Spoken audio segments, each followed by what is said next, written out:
2,40,000 రూపాయలు.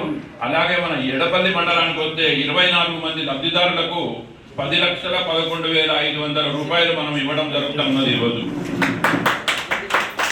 అలాగే రైతాంగానికి రుణమాఫీ చేయడం జరిగింది. అలాగే మొన్న మద్దతు ధర ప్రతి క్వింటాల్కి కూడా 500 రూపాయలు చొప్పున ప్రతి బోనస్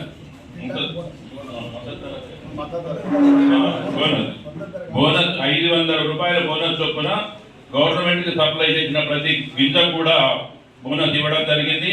అలాగే సంక్రాంతి నుంచి కూడా రైతు పెట్టుబడి సాయం కూడా సంక్రాంతి రోజు నుంచి ఇవ్వడం జరుగుతూ ఉంది. కాబట్టి ఈ రైతాంగానికి ఈ సంవత్సర కాలంలో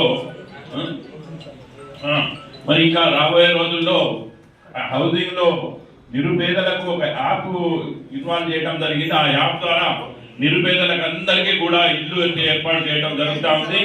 అలాగే ఈ సంవత్సర కాలంలో 54,000 పైసలకు ఉద్యోగాలు ఇవ్వడం జరుగుతూ ఉన్నది. అలాగే ఇంకా ఈ రైతాంగం కాకోకుండా కూడా మహాలక్ష్మి పథకం కింద మీకు అందరికీ కూడా గ్యాస్ సిలిండర్లు, అలాగే ఉచిత ప్రయాణము ఈ సంవత్సర కాలంలోనే ఇన్ని స్కీములు తీసుకోవడం జరిగింది. ఇంకా గత 4 సంవత్సరాల కాలంలో ఇంకొన్నో అభివృద్ధి కార్యక్రమాలు చేస్తామని మీకు సభాముఖంగా తెలియజేయడం జరుగుతూ ఉంది.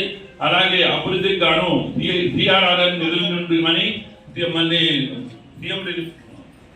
ఎన్ఆర్ఈజిఎస్ నిధుల నుండి 4 కోట్ల రూపాయలు మనము అన్ని గ్రామాల్లో కూడా డెవలప్మెంట్ కార్యక్రమానికి మేము వెచ్చించడం జరిగింది. త్వరలోనే ఆ పనులు కూడా స్టార్ట్ అవుతాయి.